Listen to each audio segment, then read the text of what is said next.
Bharat today 24/7 news కి స్వాగతం. Bulletin లో ముందుగా హెడ్లైన్స్.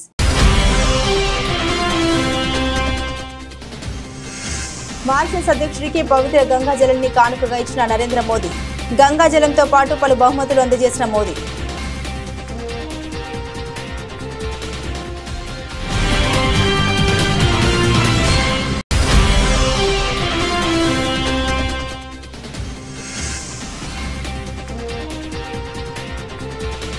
ఉక్రెయిన్ రష్యా యుద్ధంలో కీలక పరిణామం. కాల్పుల విరమణకు జెలెన్స్కీ అంగీకారం.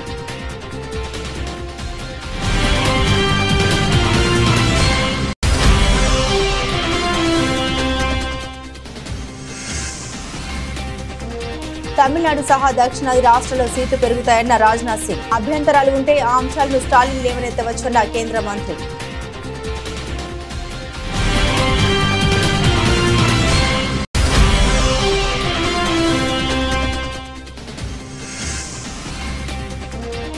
ప్రారంభమైన తెలంగాణ బడ్జెట్ సమావేశాలు. బీఆర్ఎస్ నినాదాల మధ్య గవర్నర్ ప్రసంగం.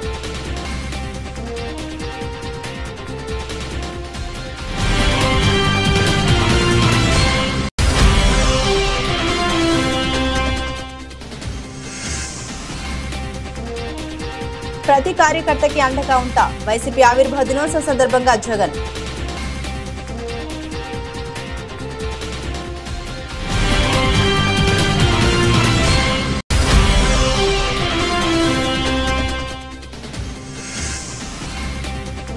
అసెంబ్లీలో గవర్నర్ ప్రసంగంపై విమర్శలు గుప్పించిన బీఆర్ఎస్ ఎమ్మెల్యే కేటీఆర్. గాంధీ భవన్ లో కాంగ్రెస్ నేత ప్రెస్ మీట్ లా ఉందని ఎద్దేవా.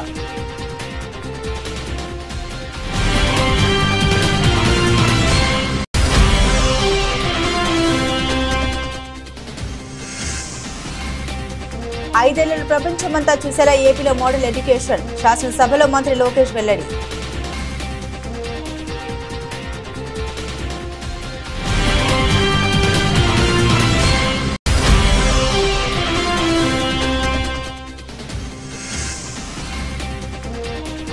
ఇండియాలోని ఈ సౌకర్యాలు మా దేశంలోనూ ఉంటే బాగుండేది. అమెరికన్ యువతి ఇన్స్టా పోస్ట్ వైరల్.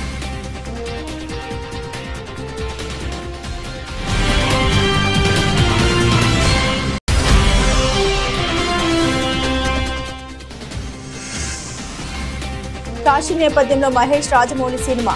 టాలీవుడ్ లో ఇంట్రెస్టింగ్ న్యూస్ చక్కర్లు.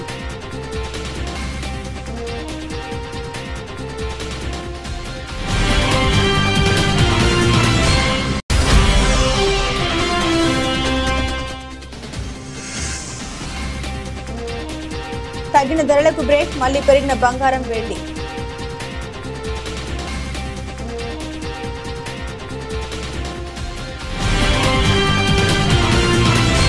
మారిషస్ లో పర్యటిస్తున్న ప్రధాని నరేంద్ర మోదీ ఆ దేశ అధ్యక్షుడు ధరమ్ గోకుల్ కు మహాకుంభమేళా నుండి తీసుకెళ్లిన పవిత్ర జలాన్ని అందించారు.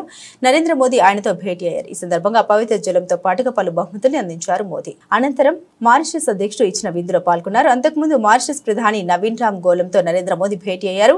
ఆ దేశ జాతిపిత శివో సాగర్ రామ్ గోలం పేరు మీద ఏర్పాటు చేసిన బొటానికల్ గార్డెన్ ను వారు సందర్శించారు.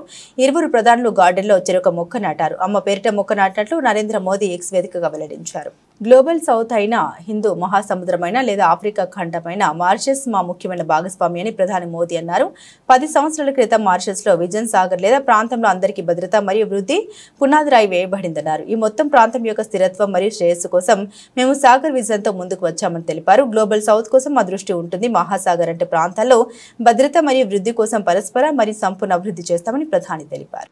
హింద్ మహాసాగర్ హో या अफ्रीका भूभाग, मॉरिशस हमारा महत्वपूर्ण साझेदार है। 10 वर्ष पहले विजन सागर यानी security and growth for all in the region की आधारशिला यहीं मॉरिशस में रखी गई थी। इस पूरे क्षेत्र की स्थिरता और समृद्धि के लिए हम सागर विजन लेकर चले हैं।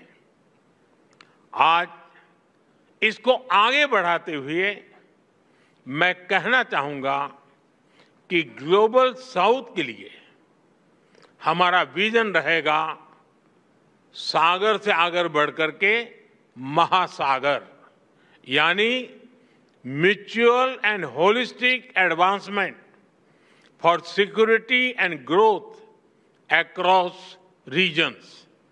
इसमें trade for development, capacity building for sustainable growth और mutual security for shared future की भावना समाहित है। इसके तहत टेक्नोलॉजी शेयरिंग, कंसेशनल लोन और ग्रांट के माध्यम से सहयोग किया जाएगा। రష్యా ఉక్రెయిన్ మధ్య మూడేళ్లుగా జరుగుతున్న యుద్ధంలో కీలక పరిణామం చోటు చేసుకుంది. అమెరికా ప్రతిపాదించిన 30 రోజుల కాల్పుల విరమణ ఒప్పందానికి ఉక్రెయిన్ అంగీకరించింది. జెడ్డాలోని ఓర్నాడ్ హోటల్లో దాదాపు 9 గంటల పాటు జరిగిన చర్చల అనంతరం ఈ ప్రతిపాదనకు కీవ్ ఆమోదం తెలిపింది. ఉక్రెయిన్కు మిలిటరీ సహాయం నిలిపివేస్తున్నట్లు ఇటీవల ప్రకటించిన డొనాల్డ్ ట్రంప్ ప్రభుత్వం తాజాగా దాన్ని పునరుద్ధరించిన నేపథ్యంలో ఈ పరిణామం చోటు చేసుకోవడం గమనార్హం. కాల్పుల విరమణకు కీవ్పై ట్రంప్ తీవ్ర ఒత్తిడికి తీసుకొచ్చిన నేపథ్యంలో ఉక్రెయిన్ దిగొచ్చింది. ఈ నేపథ్యంలో ఉక్రెయిన్ అధికారులు సౌదీ అరేబియాలో చర్చలకు మొగ్గు చూపడం ద్వారా రాజకీయ ఆసక్తి కనబరిచారు. వైమానిక సముద్ర దాడులపై పాక్షిక సంధిని ప్రతిపాదించారు. వేలాది మందిని బలిగొన్న యుద్ధానికి 4 రోజుల పాటు ఫుల్ స్టాప్ పెట్టాలన్న ప్రతిపాదనకు కీవ్ అంగీకరించినట్లు ట్రంప్ యంత్రాంగం పేర్కొంది.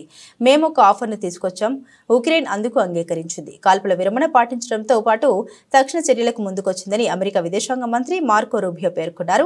చర్చలకు ఉక్రెయిన్ దిగొచ్చిన నేపథ్యంలో రష్యా అధ్యక్షుడు పుతిన్ కూడా దీనికి అంగీకరిస్తారని ట్రంప్ ఆశాభావం వ్యక్తం చేశారు. నియోజకవర్గాల పునర్విభజనతో దక్షిణాది రాష్ట్రాలకు అన్యాయం జరుగుతుందనే వాదనలో నిజం లేదని కేంద్ర మంత్రి రాజ్నాథ్ సింగ్ అన్నారు.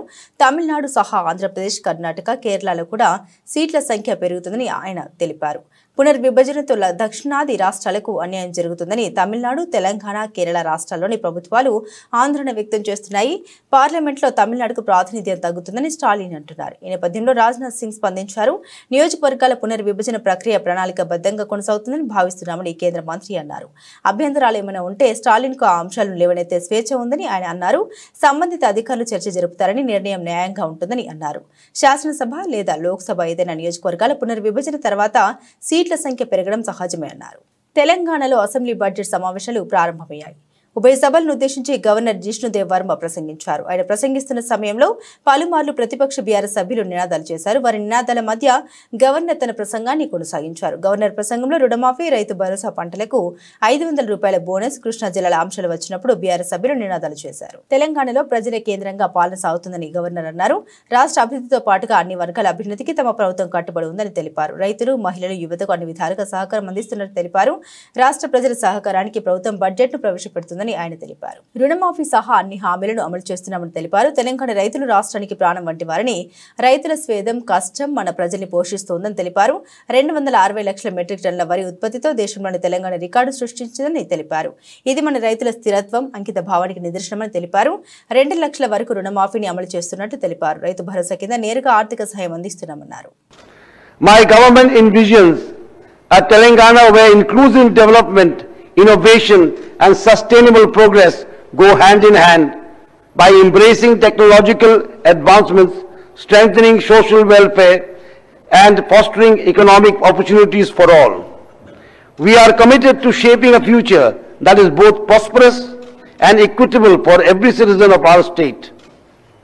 As we move forward, our vision for Telangana is one of shared growth, technological advancement and equitable progress. A model state that stands as a beacon of development and prosperity. Honoring Telangana's identity and legacy. Telangana is not just a geographical entity. It is an emotion, a symbol of struggle, resilience, and unyielding determination. Our culture is deeply rooted in history and tradition, but our vision is forward-looking and progressive. Recognizing the contributions of Telangana's greatest voices, the government is planning to honor literary and cultural legends like Gaddar, Guda, Anjaya, Bandi, Yadadgiri and others. This is not just a recognition of their talent, it is a tribute to the voices that echoed the aspirations of our people. The adoption of Jaya Jaya He Telangana Janani Jaya Ketanam as the state song is a celebration of the past. Song is a celebration of the past, present and future of Telangana. The Telangana song not only honors the struggles and sacrifices that led to the formation of the state, but also instills hope and inspiration for the future. The song envisions a Telangana that is progressive, prosperous and inclusive, reminding every citizen of their role in shaping a brighter tomorrow. కన్ను మూసి తెరచలోగా ఏడాది సమయం గడిచిపోయిందని మరో 3-4 ఏళ్లు గడిస్తే మళ్లీ YCP అధికారంలోకి వస్తుందని ఆ పార్టీ అధినేత జగన్ అన్నారు. ప్రతిపక్షంలో కూర్చోవడం వైసీపీకి కొత్త కాదని గతంలో 10 ఏళ్లు ప్రతిపక్షంలో ఉన్నామని తెలిపారు. వైసీపీ ఆవిర్భావ దినోత్సవాన్ని పురస్కరించుకుని తాడేపల్లిలోని వైసీపీ కేంద్ర కార్యాలయంలో పార్టీ జెండాను జగన్ ఆవిష్కరించారు. అనంతరం పార్టీ శ్రేణులను ఉద్దేశించి మాట్లాడారు. ఈ వ్యాఖ్యలు చేశారు. ప్రజల కష్టాల నుండి పుట్టిన పార్టీ వైసీపీ అని జగన్ అన్నారు.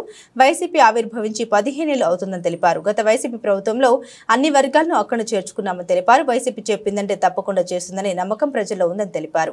కూటమి ప్రభుత్వం వచ్చిన తర్వాత అన్ని వ్యవస్థలు నిర్వీర్యం అయ్యాయని విమర్శించారు. ప్రజల గొంతుకగా వైసీపీ పోరాడుతోందని తెలిపారు. వసతి దీవెనకు ఏడాదికి 1100 కోట్లు, ఫీజు రియంబర్స్మెంట్ కు 2800 కోట్లు కావాలని, అయితే కూటమి ప్రభుత్వం గత ఏడాది కేవలం 700 కోట్లు విడుదల చేసి చేతులు దులుపుకుందని మండిపడ్డారు.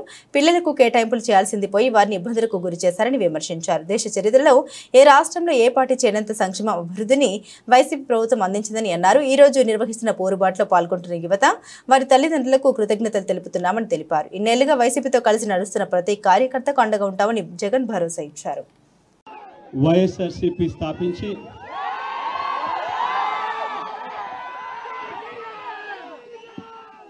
15 సంవత్సరాలు దాదాపుగా ఈ రోజుతో మొదలవుతా ఉంది.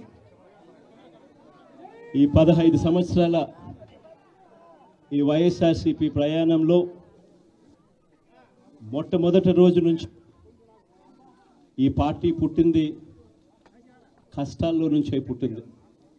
ప్రజల కష్టాలను వైఎస్ఆర్సీపీ పార్టీ తమ కష్టాలుగా భావించి ప్రజల తరపున వాయిస్ ఆఫ్ ది వాయిస్లెస్ కింద ప్రతి అడుగులోనూ పోరాటం చేస్తూనే వస్తూ ఉంది వైఎస్ఆర్సీపీ. ఈరోజు ప్రతిపక్షంలో మనం కూర్చోవడం కొత్త కాదు. ఈ 15 ఏళ్ల మన ప్రయాణంలో 10 సంవత్సరాలు మనం ప్రతిపక్షంలోనే ఉన్నాం. దీటైన సమాధానం అధికారంలో ఉన్న వాళ్ళకు ఎప్పుడు ఇస్తూనే వచ్చాం. కళ్ళు మూసుకొని కళ్ళు తెరిచేసరికి సంవత్సరం అయిపోయింది. ఇప్పటికే మరో 3 సంవత్సరాలు 4 సంవత్సరాలలో మళ్ళీ ఈసారి వచ్చేది మళ్ళీ వైఎస్ఆర్సీపీ పార్టీనే.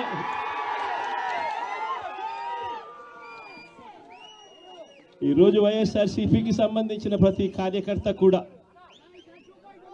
గ్రామంలో ఉన్న ఏ ఇంటికైనా కూడా వెళ్ళొచ్చు. ఏ పేదవాడింటికైనా కూడా వైఎస్ఆర్సీపీ కార్యకర్త సగర్వంగా తలెత్తుకొని కాలర్ ఎగిరేసుకొని వెళ్ళే పరిస్థితి వైఎస్ఆర్సీపీకి సంబంధించిన కార్యకర్తలకు ప్రతి ఒక్కరికి ఉంది. ఏ ఇంట్లోకి వెళ్ళినా కూడా వైఎస్ఆర్సీపీ కార్యకర్తను చూసినప్పుడు ఆ ఇంట్లో నుంచి వచ్చే ప్రతి అక్క, ప్రతి చెల్లెమ్మ, ప్రతి అన్న, ప్రతి తమ్ముడు, ప్రతి సోదరుడు, ప్రతి రైతన్న, ప్రతి అవ్వ కూడా వైఎస్ఆర్సీపీ కార్యకర్తను చూసినప్పుడు చిక్కటి చిరునవ్వుతోనే పలకరిస్తుంది. కారణం వైఎస్ఆర్సీపీ ఏదైనా కూడా చెప్పిందంటే చేస్తుంది అన్న నమ్మకం ఈరోజు ప్రతి ఇంట్లో కూడా ఉంది. కాబట్టి ఈరోజు అటువంటి పరిస్థితుల మధ్య ఈరోజు యాదృచ్ఛికంగా తెలంగాణలో ప్రస్తుతం ఉన్న పరిస్థితికి చావుడప్పు కొట్టాలని, కానీ పెళ్లిలో డీజే కొట్టినట్లుగా అసెంబ్లీలో వలె గవర్నర్ ప్రసంగం ఉందని బీఆర్ఎస్ వర్కింగ్ ప్రెసిడెంట్ కేటీఆర్ అన్నారు. అసెంబ్లీలో ఉభయ సభలను ఉద్దేశించి గవర్నర్ ప్రసంగించిన అనంతరం సభ వాయిదా పడింది. అనంతరం మీడియా పాయింట్ వద్ద కేటీఆర్ మాట్లాడుతూ రేవంత్ రెడ్డి ప్రభుత్వం ఏదో ఉద్ధరించినట్లుగా గవర్నర్ ప్రసంగం సాగిందని విమర్శించారు. ఈ ప్రసంగం గాంధీ భవన్ లో కాంగ్రెస్ నేతల ప్రెస్ మీట్ లా ఉందని ఎద్దేవా చేశారు. 420 హామీలో ఒక్క హామీ నెరవేర్చుకుంటా లక్షల కోట్ల అప్పు చేసిన రేవంత్ రెడ్డి ప్రభుత్వాన్ని గవర్నర్ మందలిస్తారని భావించామని, కానీ గాంధీ భవన్ లో కార్యకర్త ప్రసంగించారు ఆయన విమర్శించారు. ఒక్క కొత్త ప్రాజెక్టుకు ఇటుక కూడా ఈ ప్రభుత్వం పెట్టలేదని ఆయన అన్నారు. ఢిల్లీకి మూటలు పంపడానికి రేవంత్ రెడ్డి ప్రభుత్వం ఉందని విమర్శించారు. దావోస్ ద్వారా 1,72,000 కోట్ల రూపాయల పెట్టుబడులు వచ్చాయని డబ్బా కొట్టారని, కానీ తాము తీసుకొచ్చిన కంపెనీలు ఈ రోజు ఇతర రాష్ట్రాలకు తరలిపోయాయని తెలిపారు. రాష్ట్ర గవర్నర్ గారి ప్రసంగంలో ఈరోజు ప్రభుత్వం ఏదైనా కొత్త విషయాలు చెప్తుందేమో, లేదా రాబోయే బడ్జెట్ లో ప్రజలకు ఇచ్చిన 420 హామీలు 420 హామీలు ఏవైతున్నాయో ఈ ప్రభుత్వం మరి ఆ 420 హామీలు 6 గ్యారంటీల గురించి ఏమైనా కొత్త విషయాలు చెబుతారేమో, లేదా గత 15 నెలల పేలవమైన అట్టర్ ఫ్లాప్ పరిపాలన ఏదైతే ఉందో దాని గురించి ఏమైనా ప్రాయశ్చిత్తం చేసుకునే విధంగా ప్రసంగం ఉంటుందేమో గవర్నర్ గారిదని చెప్పి మేమందరం కూడా భావించినాం, ఆశించినాం. కానీ ఇది గవర్నర్ గారి ప్రసంగం లాగా లేదు. ఒక మాటలో చెప్పాలంటే గాంధీ భవన్ లో కాంగ్రెస్ కార్యకర్తల ప్రెస్ మీట్ లాగా ఉంది తప్ప గవర్నర్ గారి ప్రసంగం లాగా మాత్రం లేదు. పాపం పెద్ద ఆయన గవర్నర్ గారి నోటెంబడ కూడా చాలా అబద్ధాలు, ఒకటి కాదు రెండు కాదు, ఎన్నో అబద్ధాలు, ఎన్నో అర్ధ సత్యాలు, ఎన్నో అసత్యాలు కూడా పాపం వారి నోటెంబడ కూడా పలకాల్సి రావడం మేము కూడా బాధపడతా ఉన్నాం. కాంగ్రెస్ సర్కారు యొక్క ఘోర వైఫల్యం వల్ల ఈరోజు రాష్ట్రంలో రైతాంగం ఆందోళనలో ఉంది. ఎక్కడికక్కడ పంటలు ఎండిపోతున్నాయి. రైతులు ఇప్పటికే 480 పైచిలకు మంది రైతులు ఆత్మహత్య చేసుకున్నారు. వాళ్ళకు ఉపశమనాన్ని ఇచ్చే మాట, వాళ్ళకు భరోసానిచ్చే ఒక్క మాటనన్నా గవర్నర్ నోటెంబడి వస్తుందేమో. పంటలు ఎండిపోకుండా కాపాడుతాం, నీళ్లు ఇస్తాం, బుద్ధి తెచ్చుకున్నాం, ఇకనైనా బుద్ధితో మెదులుతామని చెప్పి ఒక్క మాటన్నా చెప్తారేమో అనుకున్నాం. ఒక్క మాట కూడా వారి నోటెంబడ రాలేదు. అసలు ఈ రోజు వరకు రాష్ట్రంలోని ఏ గ్రామంలో కూడా 25 నుంచి 30% మించి రుణమాఫీ జరగలేదు. ఇది నిర్వివాదం. అధికారులు, ఉపాధ్యాయులు, ప్రజాప్రతినిధులు, తల్లిదండ్రుల సహకారంతో రాబోయే 5 ఏళ్లలో ప్రపంచమంతా మనవైపు చూసేలా ఏపీ మోడల్ ఎడ్యుకేషన్ తెస్తామని రాష్ట్ర విద్యా, ఐటీ, ఎలక్ట్రానిక్స్ శాఖల మంత్రి నారా లోకేష్ పేర్కొన్నారు. విద్యాశాఖ బడ్జెట్ డిమాండ్స్ పై శాసనసభలో జరిగిన చర్చలో మంత్రి లోకేష్ విద్యారంగ సమస్యలు, పరిష్కారాలు, సంస్కరణలపై సుదీర్ఘంగా ప్రసంగించారు. కూటమి ప్రభుత్వం వచ్చాక కష్టమైన విద్యాశాఖను కోరుకున్నామని, కేజీ టు పీజీ ప్రక్షాళన చేయాలని భావించామని అన్నారు. ఎన్ఐఆర్ఎఫ్ ర్యాంకింగ్ లో 9 నుండి 3కు టాప్ 100 ర్యాంకింగ్స్ లో ఏపీ వర్సిటీలు ఉండాలని సీఎం చెప్పారని తెలిపారు. కేజీ టు పీజీ కరికులం మొత్తం మేము రీవ్యాంప్ చేస్తున్నాం అధ్యక్ష. సో మీరు చూస్తే అధ్యక్ష, నాకు తెలిసినంత వరకు ఆంధ్ర రాష్ట్ర చరిత్రలో మొదటిసారి హెచ్ఆర్డి సెక్రటరీ గారు ఉన్నారు అధ్యక్ష. గతంలో స్కూల్ ఎడ్యుకేషన్ సెక్రటరీ ఉన్నారు, హైయర్ ఎడ్యుకేషన్ సెక్రటరీ ఉన్నారు, స్కిల్ డెవలప్మెంట్ సెక్రటరీ. ఒకరు మాట్లాడుకునేవారు కాదు, ఒకరు పాలసీ ఇస్తున్నారు, అది వేరే విరుద్ధంగా ఉండేది అధ్యక్ష. ఇట్లా కాకుండా మొత్తం టైం చేసడానికి నేను గౌరవ ముఖ్యమంత్రి గారిని కోరి సింగిల్ సెక్రటరీ ఇవ్వండి సార్, నాకు చాలా ఈజీగా ఉంటుందని నేను చెప్పాను. సో కేజీ నుంచి పీజీ వరకు కూడా చాలా సిస్టమేటిక్ గా మేము చేస్తాం జరుగుతుంది అధ్యక్ష. అంతేకాకుండా అధ్యక్ష, గతంలో కూడా చెప్పాను అధ్యక్ష, నేను మా అధికారులందరినీ ఇతర రాష్ట్రాలకు పంపించా, మహారాష్ట్రకు పంపిస్తే చాలా అద్భుతమైన ఒక యాక్షన్ ప్లాన్ తీసుకున్నారు అధ్యక్ష. ఎందుకంటే పిల్లలు కూడా పుస్తకాలు వెయిట్ తగ్గించాల్సిన బాధ్యత మన పైన ఉంది. సో ఇప్పుడు ఏం చేసామంటే సెమిస్టర్ వారిగా పుస్తకాలు ఇస్తాం అధ్యక్ష. నా దగ్గర ఉంది ఇది ఫస్ట్ సెమిస్టర్ పుస్తకాలు నా దగ్గర ఉంది అధ్యక్ష. క్లాస్ 1 ఇది ఫస్ట్ సెమిస్టర్, అంతే 3 సబ్జెక్ట్స్ దీంట్లోనే, తెలుగు, ఇంగ్లీష్, అదే విధంగా మనకి మ్యాథ్స్, 3 ఒకే పుస్తకాలు ఉన్నాయి అధ్యక్ష. చాలా నీట్ గా బైండ్ చేసాం. ఇది వచ్చేసి టెక్స్ట్ బుక్ అధ్యక్ష, ఇది వర్క్ బుక్, అంతే 2 పుస్తకాలు తీసుకెళ్తే చాలా అధ్యక్ష. పిల్లలు ఎలాంటి భారం అవసరం లేదు అధ్యక్ష. దీంట్లో కూడా చూస్తే అధ్యక్ష, క్లాస్ 1 కి గతంలో 8 పుస్తకాలు ఇస్తే ఇప్పుడు 4 ఇవ్వగలుగుతున్నాం. క్లాస్ 2 కి 8 ఇస్తే 4, క్లాస్ 3 కి వచ్చేగల 12 పుస్తకాలు ఉండేది, ఈ ఆప్టిమైజేషన్ 8 అయింది. క్లాస్ 4 కి వచ్చేగల 12, 8, క్లాస్ 5 వచ్చేగల 12, 8 అయింది అధ్యక్ష. అట్లా పుస్తకాలు వెయిట్ తగ్గించాలి, సెమిస్టర్ వారికి ఇస్తే పిల్లలు ఇది మోయాల్సిన అవసరం లేదు. ఊకే డెడ్. తెలంగాణ ముఖ్యమంత్రి రేవంత్ రెడ్డిని ప్రముఖ సినీ నటుడు మంచు మోహన్ బాబు, ఆయన తనయుడు మంచు విష్ణు కలిశారు. ముఖ్యమంత్రికి శాల్వా కప్పి సన్మానించారు. ముఖ్యమంత్రితో భేటీకి సంబంధించిన ఫోటోలను మంచు విష్ణు తన ఎక్స్ ఖాతా వేదికగా పంచుకున్నారు. తెలంగాణ ముఖ్యమంత్రి రేవంత్ రెడ్డిని కలిసే అవకాశం తమకు లభించిందని మంచు విష్ణు పేర్కొన్నారు. పలు ముఖ్యమైన అంశాలపై ఆయనతో చర్చించడం ఆనందంగా ఉందని రాసుకొచ్చారు. తెలుగు చలనచిత్ర పరిశ్రమ అభివృద్ధికి ఆయన చూపిన చొరవకు, నిబద్ధతకు ధన్యవాదాలని తెలిపారు. నిరుద్యోగ యువత కోసం రాష్ట్ర ప్రభుత్వం కొత్త పథకాన్ని ప్రకటించింది. ఎస్సీ, ఎస్టీ, బీసీ, మైనార్టీ నిరుద్యోగ యువత కోసం రాజు యువ వికాసం పథకాన్ని ప్రవేశపెడుతున్నట్లు ఉప ముఖ్యమంత్రి భట్టి విక్రమార్క తెలిపారు. ఎస్సీ, ఎస్టీ, బీసీ, మైనార్టీ కార్పొరేషన్ల ద్వారా 5 లక్షల మంది యువతకు ఈ పథకం కింద స్వయం ఉపాధి అవకాశాలు లభిస్తాయని తెలిపారు. చాకలి ఐలమ్మ మహిళా యూనివర్సిటీలో ఏర్పాటు చేసిన విలేకరుల సమావేశంలో భట్టి మాట్లాడారు. గత బీఆర్ఎస్ సర్కార్ నిరుద్యోగ యువతను పూర్తిగా విస్మరించిందన్నారు.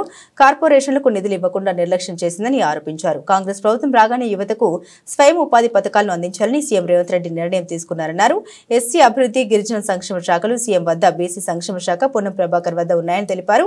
యువతకు స్వయం ఉపాధి కల్పించాలన్న ఉద్దేశంతో వారు కార్యాచరణ ప్రణాళిక రూపొందించారన్నారు. ఇప్పటికే టీజీపీఎస్సీ ద్వారా ఉద్యోగాన్ని భర్తీ చేస్తూ నిరుద్యోగులకు ఉద్యోగ అవకాశాలు కల్పిస్తున్నామని, ఇంకా మిగిలిపోయిన వారికి స్వయం ఉపాధి పథకాలను అందించాలని నిర్ణయించామని తెలిపారు. ఉపయోగపడేటట్టుగా 6,000 కోట్ల రూపాయలతో 6,000 crores 6,000 కోట్ల రూపాయలతో ఈ అన్ఎంప్లాయిడ్ యూత్ కోసం రాజీవ్ యువ వికాసం పేరుతో రేపు 15 మార్చి 2025 నుంచి 15 మార్చి 2025 నుంచి ఈ కార్పొరేషన్స్ అప్లికేషన్స్ ఇన్వైట్ చేస్తూ ఉన్నారు. Notification state level on 15th March 2025. ఈ అన్ఎంప్లాయిడ్ యూత్ అంతా కూడా ఇచ్చినటువంటి నోటిఫికేషన్ ఆధారం చేసుకొని 15th March 2025 నుంచి 5th April 2025 వరకు, అంటే కనీసం 20 days వాళ్ళు అన్ఎంప్లాయిడ్ యూత్ అప్లికేషన్స్ అప్లై చేసుకోవడానికి సమయం వచ్చి సెలక్షన్ ఆఫ్ బెనిఫిషరీస్ని 6th April 2025 నుండి 31st May 2025 కల్లా కంప్లీట్ చేస్తారు. దానికంటే కాంగ్రెస్ ప్రభుత్వాన్ని నిలదీస్తున్న వారిపై అక్రమ కేసులు వేధింపులు కొనసాగుతున్నాయి. తాజాగా ఇద్దరు మహిళా జర్నలిస్టు రేవతి, తన్విని పోలీసులు అరెస్టు చేశారు. బుధవారం ఉదయం 4 గంటల సమయంలో 12 మంది మఫ్టీ పోలీసులు రేవతి ఇంటికి వెళ్లారు. ఆమెను అదుపులోకి తీసుకున్నారు. జర్నలిస్టు రేవతి ఫోన్, ఆమె భర్త దర్శకుడు చైతన్య దంతులూరి ఫోన్, ల్యాప్టాప్ సైతం బలవంతంగా పోలీసులు తీసుకెళ్లారు. అలాగే రేవతికి చెందిన పల్స్ యూట్యూబ్ ఆఫీసును సీజ్ చేశారు. రైతు బంధు రావట్లేదని ఒక రైతు మాట్లాడిన వీడియో ప్రసారం చేసినందుకు గాను అక్రమ కేసులు బనాయించి రేవతిని అరెస్టు చేసినట్లు తెలుస్తోంది. Hi, I know my face looked like this because I just woke up from my sleep. ఒక అరగంట అయింది. ఇంటికి టైం ఇప్పుడు అబౌట్ 5:15 అవుతుంది. ఒక హాఫ్ అన్ అవర్ క్రితం పోలీసులు వచ్చారు ఇంటికి. So they might pick me and take me. I thought I should tell everybody. So please, one thing is clear. Revant Reddy wants to silence me or threaten me, or even, put pressure on my family. Let's see what happens. Bye. America అంటే భూతల స్వర్గమని చాలా మంది భారతీయుల నమ్మకం. ఆ దేశంలో settle కావాలనేది చాలా మంది కల. అక్కడ లేని సౌకర్యం అంటూ లేదని పౌరులు సుఖంగా జీవిస్తున్నారని భావిస్తుంటారు. అయితే అగ్రరాజ్యంలో లేని చాలా సదుపాయాలు మన భారతదేశంలోనే ఉన్నాయని, ఇక్కడున్న సదుపాయాలు అమెరికాలోనూ ఉండి ఉంటే ఎంత బాగుండేదోనని ఓ యువతి చెబుతుంది. అమెరికా సిటిజన్ అయిన సదరు యువతి ప్రస్తుతం భారత్లో పర్యటిస్తుంది. మన దేశానికి ప్రత్యేకమైన 10 సౌకర్యాలను ప్రస్తావిస్తూ అమెరికాకు ఈ సదుపాయాలు అవసరమని చెప్పింది. ఈ మేరకు ఇన్స్టాలో ఓ వీడియో పోస్టు చేసింది. ప్రస్తుతం సోషల్ మీడియాలో వైరల్ గా మారిన ఈ పోస్టులో ఏముందంటే, నరేంద్ర మోదీ సర్కార్ ప్రతిష్టాత్మకంగా తీసుకొచ్చిన డిజిటల్ పేమెంట్స్ వ్యవస్థ అమెరికాకు ఎంతో అవసరమని యుఎస్ సిటిజన్ క్రిస్టియన్ ఫిషర్ తెలిపారు. డిజిటల్ ఐడి, యూపీఐ వ్యవస్థతో నగదు వెంట తీసుకెళ్లే ఇబ్బంది తప్పిందని, భారతీయులకు ఇది మంచి సదుపాయమని వివరించారు. చేతిలో ఫోన్ ఉంటే చాలు మొత్తం బ్యాంకింగ్ వ్యవహారాలని చక్కబెట్టుకోవచ్చని అన్నారు. ఒక అమెరికా మాత్రమే కాదు, మొత్తం ప్రపంచం ఈ విధానాన్ని అమలు చేయాలని అభిప్రాయపడ్డారు. మన దేశంలోని పట్టణాల్లో అడుగడుగున కనిపించే ఆటోలు అమెరికాలోనూ ఉంటే ఎంచక్క తక్కువ ఖర్చుతో వేగంగా ప్రయాణం చేసే వీలు ఉండేదని ఫిషర్ చెప్పుకొచ్చారు. అనారోగ్యానికి గురైతే ఎలాంటి అపాయింట్మెంట్ లేకుండా నేరుగా వైద్యుని కలిసే అవకాశం ఇండియాకు మాత్రమే సొంతమని, అమెరికాలో డాక్టర్ను కలుసుకోవాలంటే కనీసం వారం ముందు అపాయింట్మెంట్ తీసుకుని బుక్ చేసుకోవాలని, ఒక్కోసారి డాక్టర్ అపాయింట్మెంట్ కోసం నెలల తరబడి వేచి ఉండాల్సిన పరిస్థితి ఉందని తెలిపారు. ముందస్తు అపాయింట్మెంట్ లేకుండా వైద్యుని కలవడం దాదాపుగా అసాధ్యమని చెప్పుకొచ్చారు. Here are some things that India does that I wish we had in America. Everything seems to be digital, from IDs like Aadhaar card, PAN card, and birth certificate to things like UPI and payments. It's all online and it's super convenient. Using things like autos and rickshaws are a really cheap, quick, easy, and convenient way to get around. Also, the availability of doctors and medicine with no appointments needed and no prescription needed for medicines. At least in Delhi, the government offers free waste removal service. In America, we had to pay for that. It's really easy and affordable to hire help and skilled laborers in India, whereas in America, people don't do it. It's just far too expensive. Vegetarian options is another one. In India, at least half the menu at a restaurant will be vegetarian, whereas in America, there's maybe one option on the menu. Mahesh Babu కథానాయకుడిగా రాజమౌళి దర్శకత్వంలో రూపొందుతున్న jungle adventurous action entertainer నిర్మాణం నుండి ప్రేక్షకుల్లో ఆసక్తిని రేకెత్తిస్తుంది. Larger than life కథాంశాలతో వెండితెరపై magic చేస్తుంటారు రాజమౌళి. ఈ నేపథ్యంలో ఈ సినిమా కథ ఏమిటన్నది అందరితో ఆసక్తిని పెంచుతుంది. అమెజాన్ అడవుల నేపథ్యంలో ట్రెజర్ హంట్ కథాంశం ఇదని గతంలో వార్తలొచ్చాయి. తాజా సమాచారం ప్రకారం ఈ కథలో కాశీ నేపథ్యం కీలకంగా ఉంటుందని తెలిసింది. భారతీయ పురాణాలతో సంబంధం కలిగిన అడ్వెంచరస్ జర్నీగా రాజమౌళి ఈ చిత్రాన్ని తెరకెక్కిస్తూ ఉన్నారని సమాచారం. హనుమంతుడి స్ఫూర్తితో కథానాయకుడి పాత్రను తీర్చిదిద్దారు తీర్చిదిద్దారని ప్రచారం జరుగుతుంది. కాశీ నేపథ్య సన్నివేశాల కోసం హైదరాబాద్ లో కాశీ పట్టణాన్ని తలపించేలా సెట్స్ నిర్మాణం జరుగుతుందని తెలుస్తుంది. మైథాలజీ హిస్టరీలతో కూడిన అడ్వెంచరస్ థ్రిల్లర్ గా రాజమౌళి ఈ సినిమాను తీర్చిదిద్దుతున్నారని చెబుతున్నారు. ప్రస్తుతం ఒడిశాలోని కోరాపుట్ పర్వత పంక్తుల్లో ఈ సినిమా షూటింగ్ జరుగుతుంది. దుర్గా ఆర్ట్స్ పతాకంపై కేఎల్ నారాయణ తెరకెక్కిస్తున్న ఈ చిత్రానికి గరుడ అనే టైటిల్ ప్రచారంలో ఉంది. టీమిండియా లెజెండ్ మహేంద్ర సింగ్ ధోని ఏం చేసిన క్షణాల్లో వైరల్ అయిపోతుంది. ఎప్పుడో గానీ బయట కనిపించని మహి ఒకవేళ పబ్లిక్ స్పేస్ లోకి వస్తే మాత్రం వైరల్ అయిపోతారు. అతడు ఏం మాట్లాడినా ఏం చేసినా ఇట్ట ట్రెండ్ అయిపోతుంది. ఇంటర్నేషనల్ క్రికెట్ కు గుడ్ బై చెప్పి చాలా కాలమైన ఐపీఎల్ లో ఆడుతూ యాడ్స్ చేస్తూ సేవ కార్యక్రమాల భాగమవుతూ తన క్రేజ్ ను మరింత పెంచుకుంటూ పోతున్నాడు ధోని. అలాంటి తాజాగా మా డ్యాన్స్ తో పిచ్చెక్కించాడు. పించ్ హిట్టర్ రిషబ్ పంత్ సోదరి సాక్షి వివాహం గ్రాండ్ గా జరిగింది. ముస్సోరిలో ఘనంగా జరిగిన ఈ పెళ్లి వేడుకలో పలువురు భారత క్రికెటర్లు సందడి చేశారు. అయితే ధోని సురేష్ రైనా స్పెషల్ అట్రాక్షన్ గా నిలిచారు. పంత్తో కలిసి మాస్ స్టెప్స్ వేస్తూ అలరించారు. మహి అయితే చిన్న పిల్లాళ్ళ మారిపోయారు. హుషారుగా డాన్స్ చేస్తూ విజిల్స్ తో కాకపుట్టించారు. పంత్ రైనా ధోని ఎగురుతూ ఒకరి భుజాల మీద మరొకరి చేతులు వేసుకుని మాస్ స్టెప్స్ వేస్తూ హల్చల్ చేశారు. మహితో పాటు రైనా కూడా ఇళ్లలు వేస్తూ రచ్చరచ్చ చేశారు. ఆ తర్వాత ఫ్యామిలీ ఫోటోస్ దిగారు. దీనికి సంబంధించిన వీడియోలు ఫోటోలు సోషల్ మీడియా తెగ వైరల్ అవుతున్నాయి. ఇవి చూసిన నెటిజన్స్ వాటి ఎనర్జీ వాటి డ్యాన్స్ అదరగొట్టారు భయ్యా అని కామెంట్స్ చేస్తున్నారు. దేశంలో బంగారం వెండి ధరలు ప్రతిరోజు కూడా మారుతుంటాయి. ప్రధానంగా అంతర్జాతీయ మార్కెట్లో పరిస్థితులు, దేశీయ డిమాండ్, సరఫరా వంటి అనేక కారణాలతో వీటి ధరలు మారుతాయి. బంగారం వెండి డిమాండ్ పెరిగితే ధరలు కూడా పెరుగుతాయి. అలాగే వీటి సరఫరా తగ్గితే ధరలు పెరిగే అవకాశం ఉంటుంది. ఈ క్రమంలో గుడ్ రిటర్న్స్ వెబ్సైట్ ప్రకారం ప్రస్తుతం 2025 మార్చి 12 బంగారం ధరలు స్వల్పంగా పెరిగాయి.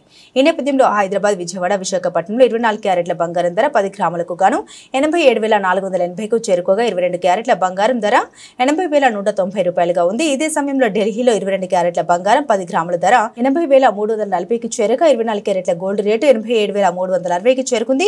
వెండి ధర ప్రస్తుతం హైదరాబాద్ లో కేజీకి 1,06,900 రూపాయలుగా ఉంది. బులెటిన్ ముగించే ముందు హెడ్లైన్స్ మరోసారి.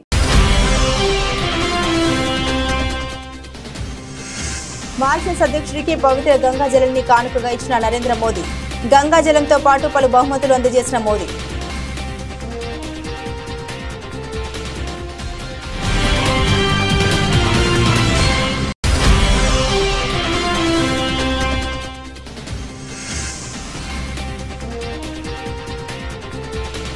ఉక్రెయిన్ రష్యా యుద్ధంలో కీలక పరిణామం, కాల్పుల విరమణకు జెలెన్స్కీ అంగీకారం.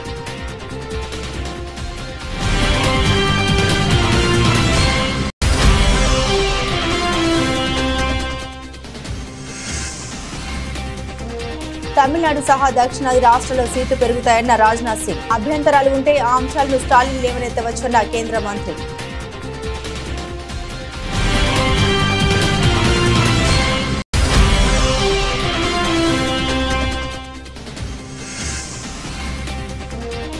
ప్రారంభమైన తెలంగాణ బడ్జెట్ సమావేశాలు, బీఆర్ఎస్ నినాదాల మధ్య గవర్నర్ ప్రసంగం.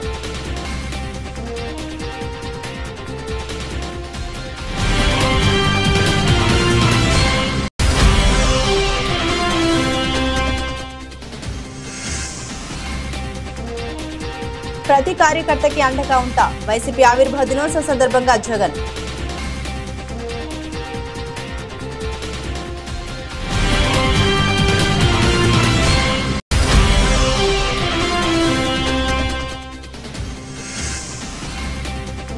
అసెంబ్లీలో గవర్నర్ ప్రసంగంపై విమర్శలు గుప్పించిన బీఆర్ఎస్ ఎమ్మెల్యే కేటీఆర్. గాంధీ భవన్ లో కాంగ్రెస్ నేత ప్రెస్ మీట్ లా ఉందని ఎద్దేవా.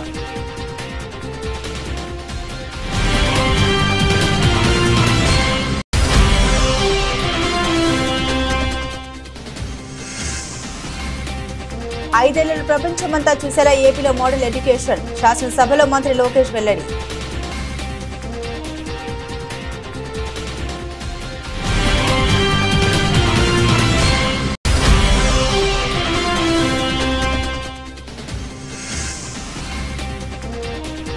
ఇండియాలోని ఈ సౌకర్యాలు మా దేశంలోనూ ఉంటే బాగుండేది. అమెరికన్ యువతి ఇన్స్టా పోస్ట్ వైరల్.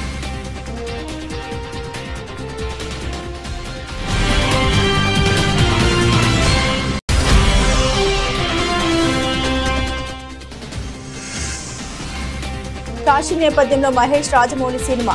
టాలీవుడ్ లో ఇంట్రెస్టింగ్ న్యూస్ చక్కర్లు.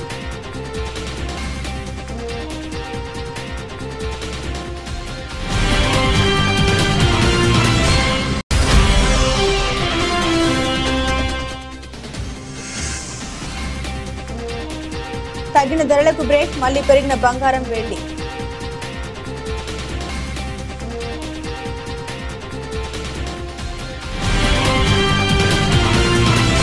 ఇవి బులెటిన్లోని విశేషాలు. తిరిగి మరో బులెటిన్తో మళ్ళీ కలుసుకుందాం. అంతవరకు సెలవు. నమస్కారం.